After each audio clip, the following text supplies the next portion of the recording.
Kim Chiu at Paolo Avellino may bagong blessings. Narito at alamin natin ang detalye.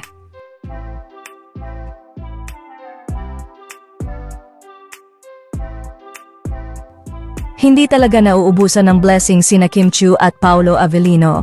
Ngayong araw nga ay agad na dumiretso si Kim Chiu sa kanyang ganap, kasama ang kanyang glam team. Makikita nga sa ibinahaging larawan ng isa sa kanyang team, ang caption nito na Day 1 with Team Kim. Makikita din ang pangalan ng isa sa mga sikat na filmmaker na Film Paprika Shoot. Dahil naman dito ay naghinala ang mga tagahanga ni Kim na isang bagong endorsement ang ganap ng actress. Agad naman na nagbahagi si Kim Chiu ng tila kumpirmasyon na patungkol sa kanyang endorsement ang ganap niya ngayon. Sa short clip kasi na ibinahagi ni Kim sa Instagram, ay makikita na tila sabik ito na makita kung ano ang kanyang hawak-hawak.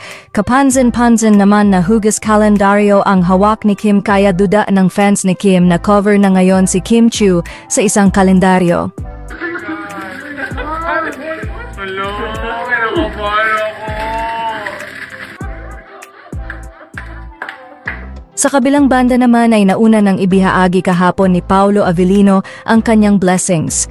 Ito nga ay ang bagong proyekto na niluluto sa kanya ng Dreamscape Entertainment. Spotted kasi ang aktor kasama ang mga bosses ng Dreamscape. Makikita din dito ang batikang actor na si Michael De Mesa. Hindi naman nagbigay ng ibang detalye ang Dreamscape hinggil sa dinner nila ni Paolo Avellino.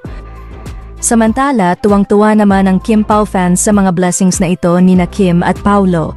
Anila ay hindi talaga nuubusan ng biyaya ang dalawa dahil na rin daw ito sa pagiging mabuting tao ni na Kim Chiu at Paolo Avellino.